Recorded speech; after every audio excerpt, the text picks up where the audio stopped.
ഇന്ന് രാവിലെ ഇതാ കണിയൊക്കെ വെച്ചതിന് ശേഷം അതാ എല്ലാം സെറ്റാക്കിയിട്ടുണ്ട്. പിന്നെ ഞങ്ങൾ നേരത്തെ എഴുന്നേറ്റുണ്ട്. അപ്പോൾ 3:30 3:45 കണി വെച്ചത്. എല്ലാം തലേദിവസം തന്നെ ഞാൻ ഒരുക്കി വെച്ചിട്ടുണ്ടായിരുന്നു കേട്ടോ. എന്നിട്ട് രാവിലെ ആയിട്ടില്ല, പുലർച്ചെയാണ്. ഇപ്പോൾ പടകം ഒക്കെ പൊട്ടിക്കുകയാണ്. അങ്ങനെ ഞങ്ങളിതാ കുറച്ച് പടമൊക്കെ പൊട്ടി. അപ്പോൾ നിധി ഉണ്ട്, നിധിനെ ഞങ്ങൾ കണി കാണിക്കാൻ വേണ്ടി എഴുന്നേൽപ്പിച്ചാണ്. അപ്പോൾ നിധി ഇങ്ങനെ പേടിയാണ് കേട്ടോ, ആൾക്ക് ഭയങ്കര പേടിയാണ്. പടക്കമൊക്കെ പൊട്ടുന്ന സൗണ്ടും ഈ കമ്പിത്തിരിയൊക്കെ കത്തുന്നതൊക്കെ പേടിയാണ്. എന്നാൽ ആ പേടി മാറാൻ വേണ്ടി ഞങ്ങൾ കൂടുതൽ കത്തിക്കുമ്പോൾ ആൾക്ക് കുറച്ച് പേടിയൊക്കെ മാറുന്നുണ്ട് കേട്ടോ. അങ്ങനെ ഞങ്ങൾ കമ്പിത്തിരി മത്താപ്പൂവൊക്കെ കത്തിച്ച് പിന്നെ അത് എൻ്റെ ചെറിയക്കുട്ടി പടക്കം കിട്ടിയതുകൊണ്ട് പിന്നെ ആൾക്ക് പിന്നെ വേറെ ഒന്നും വേണ്ട, ഒരുപാട് പടക്കമുണ്ട്. അപ്പോൾ അതൊക്കെ ഇരുന്ന് പൊട്ടുന്നുമുണ്ട്. പിന്നെ അത് ഞാൻ അങ്ങനെ പൊട്ടിക്കണ്ടെന്ന് പറയുന്നത് എന്താ വെച്ചാൽ മോൾക്ക് ഭയങ്കര പേടിയാണ്. അപ്പോൾ രാവിലെ ആയതിൻ്റെ ശേഷം പിന്നെ ഒന്ന് അമ്പലത്തിലേക്ക് ഇറങ്ങി കേട്ടോ. അപ്പോൾ ഞാനും ശ്രീകുട്ടി മാത്രമാണ് അമ്പലത്തിൽ പോകുന്നത്.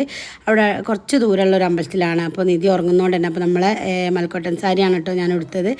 അങ്ങനെ അമ്പലത്തിലെത്തിയപ്പോൾ നല്ല തിരക്ക്. അങ്ങനെ പിന്നെ ലൈനൊക്കെ നിന്ന് ദേവീനെയൊക്കെ പ്രാർത്ഥിച്ച് പിന്നെ നമ്മൾ ശ്രീകുട്ടിക്ക് ഞാൻ സ്റ്റിച്ച് ചെയ്ത ചുരിദാറാണ് ഇത്. അപ്പോൾ ടോപ്പ് മാത്രമാണ് കേട്ടോ സ്റ്റിച്ച് ചെയ്തത്. അപ്പോൾ സ്ലീവ്ലെസ് വേണമെന്ന് പറഞ്ഞിട്ട് കുറേ ആയി പറയുന്നത്. അപ്പോൾ ആദ്യമായിട്ടാണ് ശ്രീകുട്ടി കുർത്തി ഇടുന്നത് പുറത്തേക്ക്. അപ്പോൾ അത് ഞാൻ തന്നെ തയ്ച്ചു കൊടുത്തിട്ടുണ്ട്. അപ്പോൾ അവൾക്ക് നല്ല ഇഷ്ടമായിട്ടുണ്ട് കേട്ടോ. അങ്ങനെ പിന്നെ നേരെ അവിടെ നിന്ന് വന്നതിൻ്റെ ശേഷം വീട്ടിൽ ഇനിയിപ്പോൾ ഉച്ചയ്ക്കുള്ള ഫുഡൊക്കെ ഉണ്ടാക്കാൻ നോക്കണം കേട്ടോ.